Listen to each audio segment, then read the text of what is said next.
good morning, and welcome to another edition of the Titans Talk right here on the Mark Moses Show as we talk all things Eastern Florida athletics. And right now, this guy's getting ready for postseason play. He is the men's and women's golf coach at Eastern Florida. He's a good friend of mine. He is Jamie Howell. Coach, how you doing today? I'm good, Mark. What about yourself? Well, I know it's raining out there like cats and dogs. Do you like this time? I know you don't, but I have to ask, what are your thoughts when it's raining nonstop like this? You know, if it's not so heavy, we can still practice and get some work in. The way it is right now, you're not going to get a whole lot done, so we're going to improvise. But, yeah, looking for a little sunnier weather right now than what we're experiencing. You're absolutely right. Let's start with the women's program. I know they're off until – we were just talking about this. I'm looking at my stats here. The women are off until 4/13. That's a Monday, because that is going to be the postseason. Let me make sure I say this right. NJCAA Southeast District Championship. How excited are you for your women's program to be competing in this? Well, we look forward to it. You know, arguably our biggest tournament of the year is your district championship, because that's how you qualify to go to nationals. We have 4 teams in Florida, and you have basically Seminole State, Daytona State, Palm Beach State, and us. And 3 of us are ranked in the top 5, and I think Palm Beach State's just a couple back of that. So literally you have the 4 strongest teams in the country right here.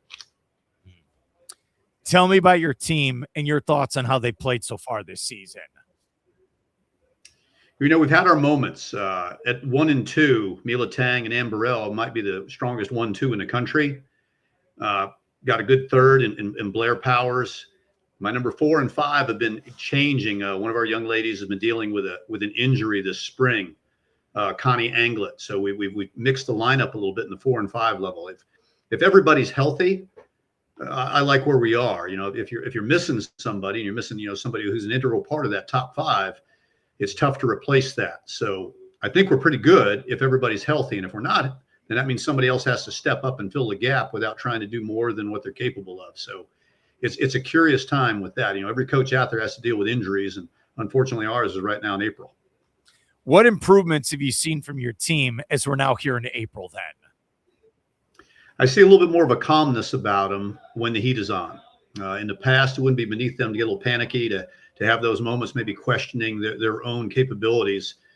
And probably one of the biggest areas we've been working on is trying to get them to trust themselves more and simplify the process, as opposed to worrying about mechanics, having swing thoughts while we're competing. And let's get on with it. We've been working our butt off all year. I mean, I'm pretty sure if you spoke to the young ladies, every one of them would tell you we put in a good amount of time getting ready for the postseason.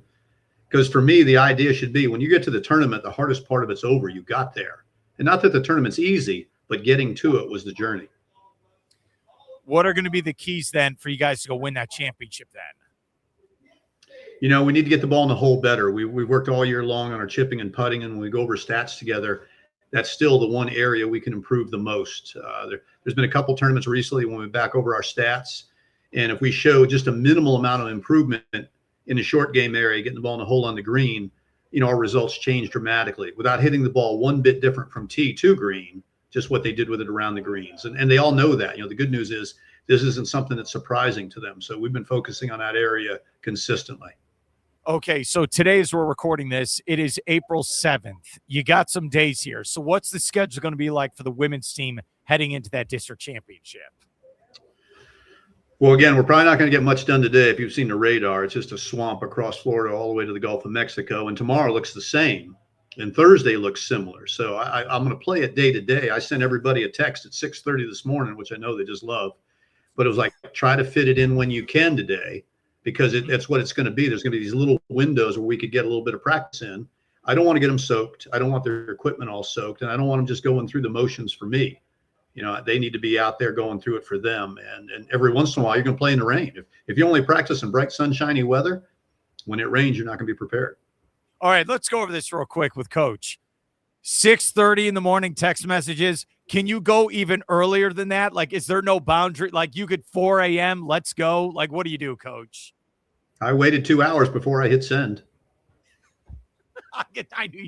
It's like the one person on the planet who can call or text me at any time is my father. He don't care. He is going to text. So that'd be all right. So you at least gave them the decency of 2 hours waiting before you sent it then. That's what you're saying. I did that. That's correct. I like it. Pretty get my work in. All right. Just to clarify then, where are the championships for the women coming up on, the 13th? So the ladies district tournament is over in Kissimmee at a golf course called Mystic Dunes. So you guys, like the travel plan, do you get up early, drive over there for the day? How do you do it exactly?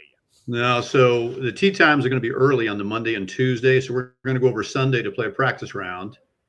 We play early Monday and Tuesday, and we'll stay overnight over there because I don't do them a service by getting them up at 4:30 when I get up and driving for an hour and a half, fighting Orlando traffic, getting there. That's not going to help us. So we'll stay over there. All right. Good luck to the women's program. Let's go to the men. Kind of the same idea where they're now off. Looking at the stats here, they're off till 4:20. What are your thoughts on how your team has played as they're trying to get ready for postseason play? Very similar to the ladies. Basically, my number 2 man has been out all spring dealing with an injury. He had surgery on an elbow, Blake Hodges, back in December, and he's just now starting to play.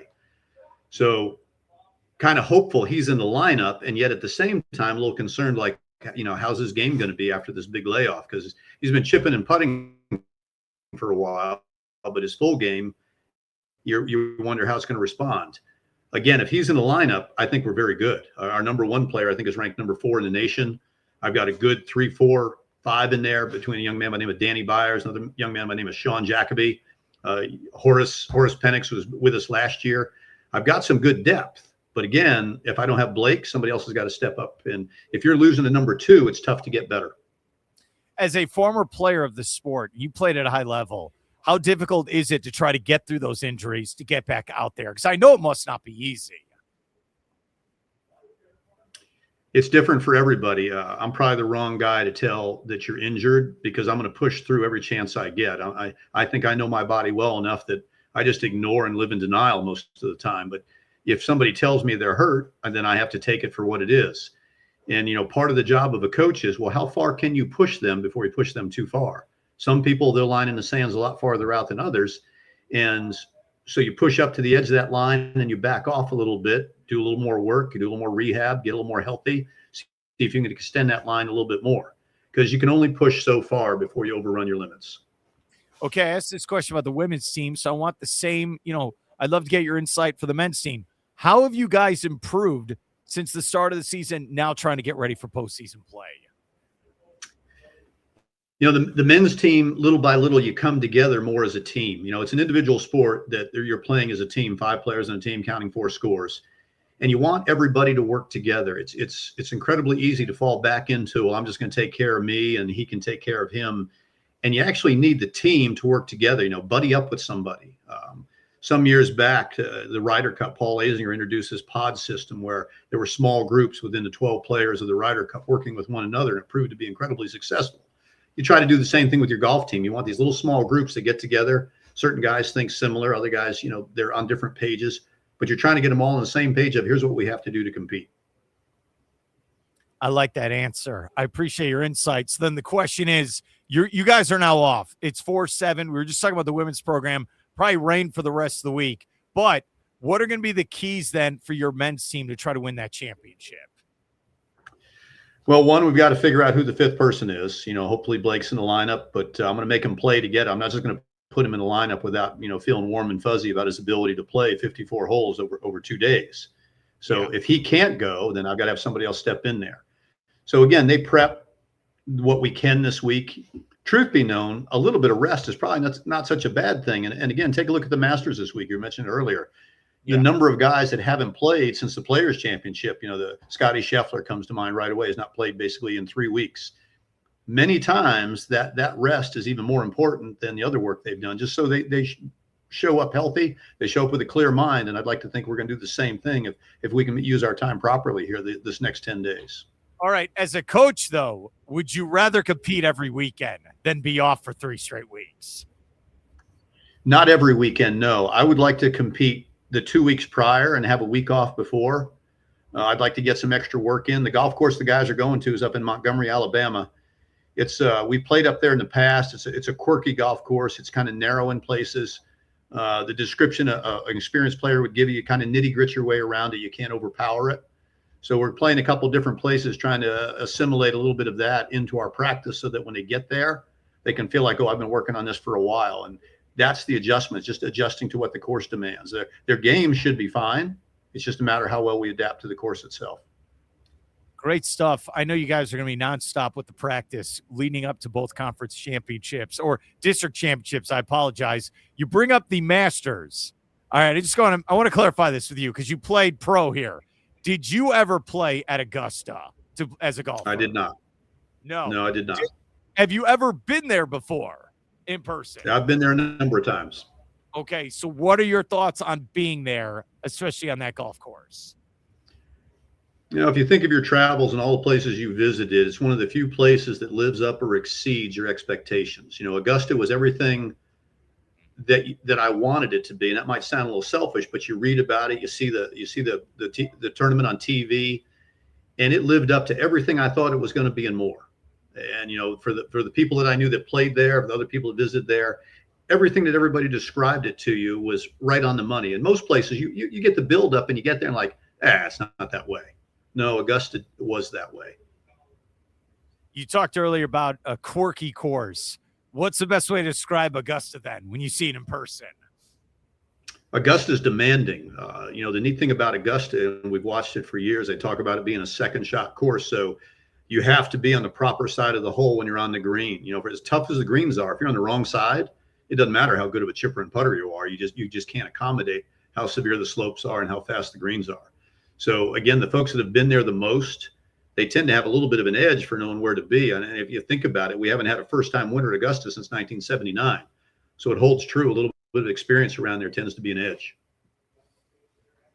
Pressure then, something my dad always talks about. When you think of the Masters or, you have competed on the PGA where it's like you're going against all these other greats. Does that pressure get to you sometimes when you're out there on the golf course?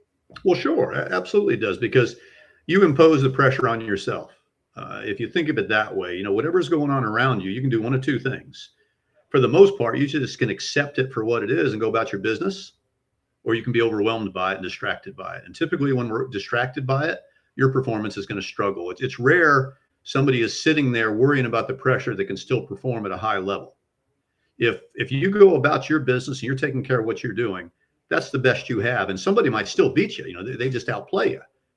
But if you're always distracted by, oh, I have to hit the shot, oh, I can't screw this one up, this guy did such and such, well, then I don't think your brain is really focusing on what it is you need to do to take care of business. And that's part of my job, trying to keep the players in line with, hey, here's our task right here. Stay the course and stay in your lane, as opposed to veering all over creation. Great answer. All right. I already know your picks for Eastern Florida. You want men's and women's to win. I know. Go Titans. We know that's the answer. Do you have a pick for the Masters then this weekend?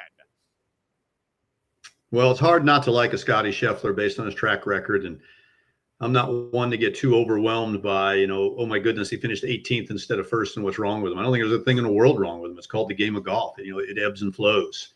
So, he would be at the top of, I would hope, most people's list. For lack of a better description, though, going into it, you wonder, okay, who does actually have the hot hand? Because if you take a look at the results from the PGA Tour so far this year, it's all over the place. Yeah. Would you wonder, Rory McIlroy doesn't have the weight of trying to win the Grand Slam still on his shoulders. Can he just go out there and freewheel it and play golf and, have a stretch like maybe Tiger Woods have, where it just didn't matter anymore because he's already won everything he's supposed to? I'm sure it's going to be compelling. I'm sure it's going to be something we all look forward to watching until you get to the back nine on Sunday. Is it really going to be established who's out in front? That's the beauty of the Masters every year. It's just that different. I think about in sports, like the Daytona 500, you think about tennis with all the different, Wimbledon, which I've been to in London, which is incredible. That back nine on Sunday at the Masters, especially when we get to like 16, 17, 18, it's must-see TV. It's right up there. Do you feel that way, Coach, as a guy that played? Oh, absolutely, because, part of this, 16 might be the only real true birdieable hole because of where they put that pin on Sunday in the back left where the guys can bring it down that slope. But 17 and 18 are no picnics. And, if you're behind at that point, and you got to make a birdie or two coming in, it's tough. You're going to make your hay or lose it anywhere from basically 10, 11, 12, 13, 14, 15, the 2 par 5s, 12, the par 3 over Rays Creek. That's always, it's always entertaining to watch. What's going to happen here? And you think back through the years, we're still young at heart when it comes to how many Masters we've watched, but how many Masters tournaments have been derailed on 12 and 15, and how many others basically have, gone forward from those holes. It seems to set up incredibly every year there. Jamie Howell, head coach, men's and women's golf there at Eastern Florida. Coach, thank you so much for coming on. Good luck for both your teams, and I hope I can get you on again sometime. Appreciate you taking the time, Mark. Stay dry, man.